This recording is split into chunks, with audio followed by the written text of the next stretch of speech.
رب رب ہو کہ اس پہ ناز کر۔ اب وہ عمل کیا تھا؟ صحابہ مل بیٹھ کر حضور کے آنے پر اللہ کا شکر ادا کر، اور اللہ اس پہ فخر و مباحات فرما رہا ہے، اللہ اس پہ ناز فرما رہا ہے۔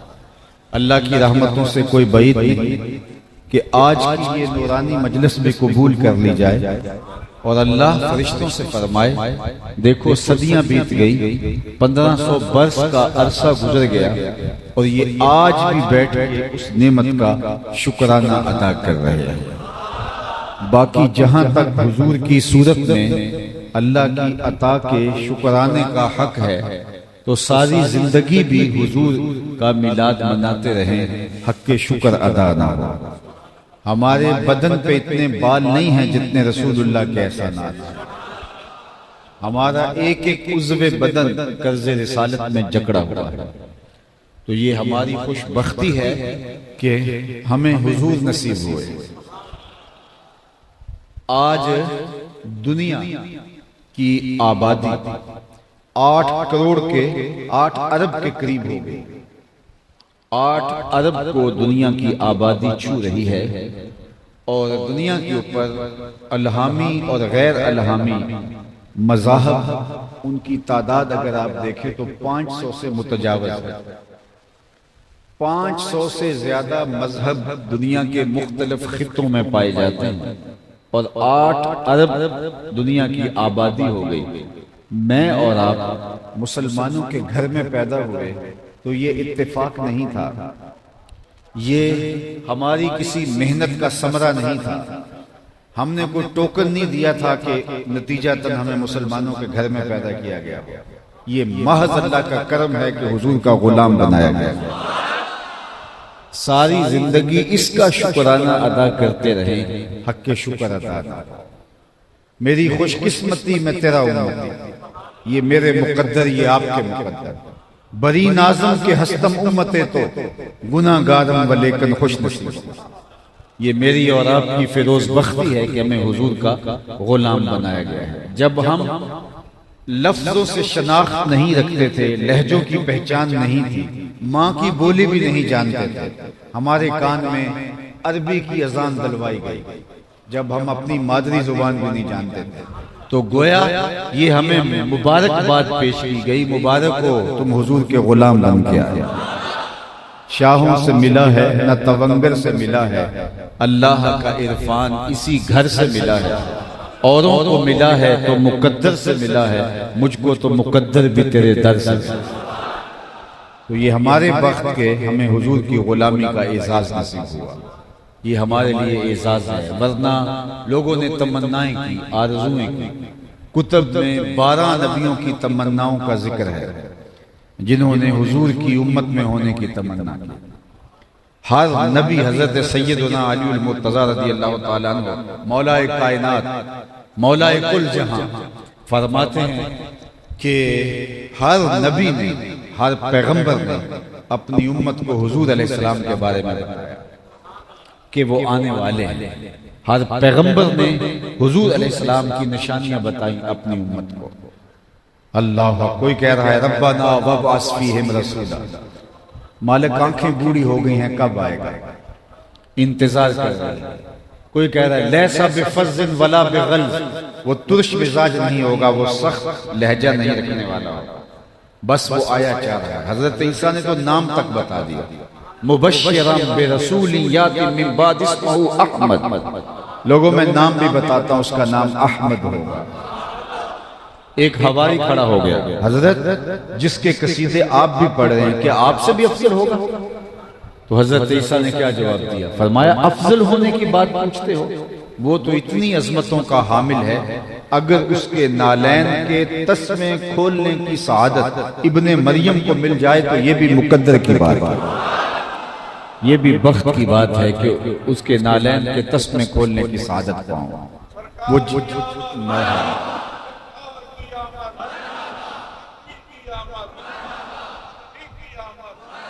وہ جس کے ذکر سے داؤد نے نغمہ سرائی، وہ جس کے نام پر شاہ سلیمان نے گدائی، دل یحییٰ میں رہ گئے ارماں جس کی زیارت پہ، لب عیسیٰ پہ آئے باز جس کی شان رحمت ہے، جو بن کے روشنی پھر دیدہ یعقوب میں آیا، جسے یوسف نے اپنے حسن کی نئے رنگ میں پایا، نہ دانم آنگلے خنداں چے رنگو بودارت کہ مرغے ہر چمن آرزو بودارت۔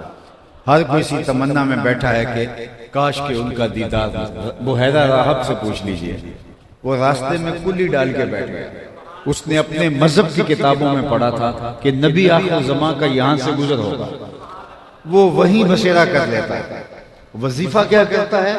روزانہ صبح کو مکان کی چھت پہ چڑھ جاتا ہے اور حجاز سے آنے والے قافلوں کی راہیں تکتا رہتا ہے، شام کو اترتا ہے، صبح پھر چڑھ جاتا ہے۔ زندگی بیت گئی ان راہوں کو تکتے ہوئے جن راہوں سے حضور نے گزر کے آنا تھا۔ شب ہجر کی سختیاں کوئی اس سے جا کے پوچھے، شب ہجر کی سختیاں کوئی اس سے جا کے پوچھے، تیری راہ تکتے تکتے جسے صبح ہو گئی ہے۔ زندگی بیت گئی، پھر ایک دن مقدر جاگتے ہیں اور حجاز کی جانب سے جو قافلہ آ رہا ہے اس نے کیا دیکھا کہ درخت بھی سجدہ ریز ہو گئے، تو جلدی سے آج نیچے اتر آتا ہے اور اپنے ماننے والوں کو کہتا ہے اس آنے والے قافلے کا کھانا تیار کر۔ وہ بھی حیرت زدہ تھے کہ قافلے آتے ہیں گزر جاتے ہیں، یہ کبھی آنکھ اٹھا کر کبھی نہیں دیکھتا، اور آج ان کی دعوت اپنے ذمہ لی جا رہی ہے۔ خیر کھانا تیار ہو گیا، اتنے میں قافلہ بھی پہنچایا۔ قافلے والوں کو کہا کہ آج تمہارا کھانا ہمارے ہاں۔ اللہ کے محبوب علیہ السلام کی عمر مبارک 12 برس تھی، حضور کو اونٹوں کی رکھوالی پر چھوڑ کر خود کھانا کھانے آ گئے، اور وہ مجمع میں ڈھونڈتا پھرتا ہے جس طرح کسی کی تلاش ہو، اور پھر پوچھتا ہے کہ کوئی تمہارا شخص رہ تو نہیں گیا؟ تو کہا 12 سال کا ایک بچہ ہے، اس کو ہم اپنے سامان کے پاس چھوڑا ہے۔ تو اس نے پھر جو کہا، میرے والد گرامی رحمۃ اللہ تعالی علیہ یہاں اپنے لہجے میں اس کا ترجمہ کیا کرتے تھے کہ بحیرہ راہب نے کہا کیسی بارات ہے جو دولہے کو چھوڑ آئی ہے؟ تم تو پہلے بھی گزرتے تھے، تمہیں کون پوچھتا تھا؟ آج تمہیں جو کھانا دیا جا رہا ہے، باراتیوں دولہا لے کر آؤ پھر تمہیں کھانا ملے۔ اور جب حضور کو لایا گیا تو حضور کا ہاتھ پکڑ کے کہتا ہے ھذا سید العالمین، یہ تمام جہانوں کا سردار ہے۔ اللہ اس کو اللہ رحمت بنا کے مبعوث فرمائے۔ نستورہ وہاں شام میں بیٹھا ہوا اور وہ حضور کی راہیں تک رہا۔ حضرت سلمان فارسی کی کہانی سن، صحابہ میں سب سے زیادہ لمبی عمر حضرت سلمان فارسی نے پائی، ایک روایت کے مطابق 350 سال، لیکن جو کم سے کم کی روایت ہے وہ 250 برس ہے۔ ایک مجوسی کے بیٹے تھے اور ایران کے رہنے والے تھے، فارس کے رہنے والے تھے، اور اپنے باغوں میں سیر کے لیے جایا کرتے تھے۔ راستے میں ایک فقیر کا کٹیا تھا اور وہ نصرانی تھا، راہب تھا، تو ان کا وہاں ٹھہرنا رکنا معمول بن گیا۔ اس کی باتوں میں انہیں خوشبو لگی تو رکنے لگے، تو باپ کو پتا چلا تو اس نے کہا ہم مجوسی ہوتے ہیں، ہم ان کے پاس نہیں رک سکتے۔ باپ نے منع کیا لیکن سلمان فارسی نہ رکے، تو باپ نے گھر سے نکال دیا۔ یہ بھی حق کی تلاش اور حق کی طلب میں سرگرداں تھے، تو یہ شہر چھوڑ کے چلے گئے۔ ایک پادری ملا، اس کی صحبت میں رہنے لگے اور اس کی باتوں میں انہیں بہت خوشبو آئی اور ایک عمر گزار دی اس کی خدمت میں۔ ایک دن اس نے تنہائی میں بلایا اور بلا کے کہا کہ تو نے میری بہت خدمت کی ہے، میرا وقت آخر آ گیا ہے، میری تدفین کے بعد تو غموریہ چلے جا، وہاں کا جو راہب ہے وہ خدا رسیدہ ہے، تمہیں کوئی خیر مل جائے گا۔ کہتے ہیں وہ انتقال کر گیا، میں نے تدفین کی اور غموریہ کا راستہ لیا، جس نشانی کا اس نے پادری مجھے بتایا تھا وہ مل گیا۔ واقعی اس کی صحبت میں مجھے بہت خیر ملی اور میں نے بہت کچھ سیکھا، اور ایک عمر گزار دی اس کی صحبت میں۔ ایک دن اس نے مجھے تنہائی میں بلایا اور بلا کے کہنے لگا کہ میرا وقت آخر آ گیا ہے اور اب کوئی ایسا شخص نہیں ہے جس کی طرف میں تجھے بھیج سکوں، عیسائیت کی بساط سکڑ گئی، نبی آخر زمان کا ظہور ہونے والا ہے، اور میری تدفین کے بعد اگر تو یثرب چلا جائے تو وہ ان کی ہجرت گاہ ہو۔ کہتے ہیں میں نے اس کو کہا کہ پہلے میں گھر سے نکالا گیا، پھر اس پادری کے پاس رہا، پھر عمر تمہارے پاس گزاری، اب مجھے یثرب بھیج رہے ہو، تو کوئی ایسا شخص نہ ہو جو دعویٰ کرے اور میں جو ہے اس کو قبول کر لوں اور میری زندگی برباد ہو جائے۔ مجھے پھر کوئی پکی نشانیاں بتاؤ تاکہ میں اس نبی آخر زمان تک پہنچ جاؤں۔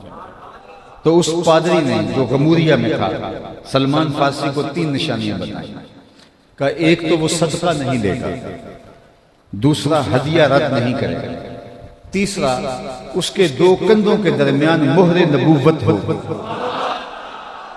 کہتے ہیں میں نے اچھے سے نشانیاں یاد کر دیں اور وہ انتقال کر گیا، اس کی میں نے تدفین کی، رختے سفر باندھا اور یثرب کی جانب عازم سفر ہوا۔ مجھے ایک قافلہ ملا جو یثرب جا رہا تھا، میں نے ان کو کہا کہ میرے ارادے بھی ادھر کے ہیں تو مجھے ساتھ لے لو۔ انہوں نے مجھے ساتھ لے لیا، لیکن میرے اوپر زیادتی یہ کی کہ مجھے اپنا غلام بنایا، لیکن مہربانی کی کہ بیچا جا کے مدینے میں۔ ایک یہودی نے مجھے خرید لیا تھا اور میں اس کے باغ کو گوڈی کرتا، اس کے کھیتوں کی دیکھ بھال کرتا اور اس دن کے انتظار میں لیل و نہار کاٹ رہا تھا جس دن حضور تشریف لائیں۔ اللہ اکبر۔ کہتے ہیں وقت گزرتا چلا جا رہا تھا، وہ لمحے نہیں آ رہے۔ ایک دن میں کھجوریں توڑ رہا تھا کہ فضاؤں میں خوشبو پھیل جاتی ہے، ہر سمت سے طالعاً بدر علینا کی صدائیں گونجنے لگتی ہیں۔ میں بے تابی سے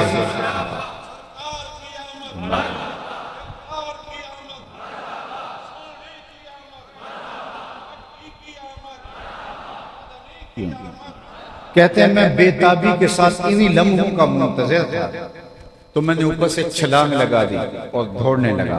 میرا آقا سمجھا کہ غلام بھاگ گیا، تو اس نے دوڑ کے مجھے پکڑ لیا۔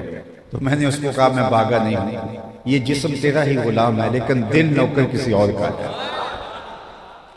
میں صدقے کی کچھ کھجوریں اپنے ساتھ لے لی تھی، جا کے حضور کو پیش کی، تو آقا کریم نے فرمایا ہم پیغمبر صدقہ نہیں لیتے۔ کہا کہ حضور کا چہرہ بھی بتا رہا تھا کہ یہ وہی ہے، اور ایک نشانی بھی پوری ہو گئی، لیکن میں بھی در بدری کی خاک چھانی تھی، میں بھی چاہتا تھا نشانیاں پوری ہو ہی لیں تو پھر مانوں گا۔ پھر کچھ دن ڈال کے پھر گیا اور میں ہدیے کی نیت سے کھجوریں اٹھائیں اور جا کے پیش کی۔ فرمایا ہاں ہم ہدیہ قبول کر لیتے ہیں۔ کہا تیسری نشانی اس کو دیکھنے کا موقع نہیں مل رہا تھا کہ 2 کندھوں کے درمیان مہر نبوت ہے۔ میں بہت آنا جانا رکھا لیکن اس کا موقع دستیاب نہیں ہوا۔ ایک دن حضور چلتے چلتے میرے باغ کی طرف آ نکلے اور آقا کریم نے قمیض اتاری ہوئی تھی اور اپنے کندھے کے اوپر چادر یوں رکھی ہوئی تھی اور ہوا چل رہی تھی اور میں پیچھے پیچھے ہوتا تھا۔ میری آرزو یہ تھی کوئی ہوا کا تیز جھونکا آئے اور چادر ہٹ جائے اور میں مہر نبوت دیکھ لوں۔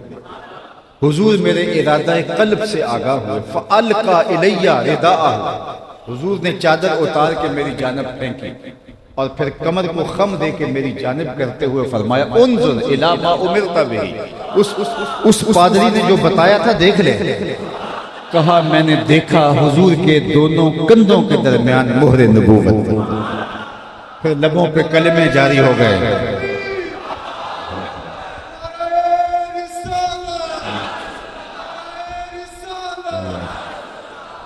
پھر لبوں پہ کلمہ جاری ہو گیا، حضور کی غلامی میں آ گیا۔ اللہ اکبر۔ اور پھر کوئی حضرت سلمان سے پوچھتا تھا تمہارا نام کیا ہے، تو وہ کہتے سلمان بن اسلام، میں فرزند اسلام، میں اسلام کا بیٹا، میری اور کوئی شناخت نہیں۔ پھر ایک دن حضور نے ایسے ہاتھ پھیلائے، میں لوگوں سن لو سلمان منا اہل البیت، سلمان آج کے بعد میرے اہل بیت میں شامل ہے۔ عزتیں دی، لوگوں نے عمریں کاٹ دی حضور کے انتظار میں، عمریں کاٹ دی، زمانے لد گئے، راہوں کو تکتے رہے۔ ہم نے تو کوئی انتظار نہیں کیا، ہم نے تو کوئی مشقت نہیں کاٹی، ہم نے تو رت جگہ نہیں کاٹا، ہم نے کوئی انتظار کی گھات نہیں لگائی۔ ہم سوئے تھے مقدر جاگ اٹھے، ہمارے والد مسجد سے مولانا کو بلا لائے، انہوں نے کان میں آ کے اذان دی، گویا مبارک تھی، مبارک ہو تو حضور کا نوکر بن کے آ رہا ہے۔ محمد جانے جانا ہے، پیغمبر ہو تو ایسا ہو۔ محمد جانے جانا ہے، پیغمبر ہو تو ایسا ہو۔ رسولوں کی بشارت سے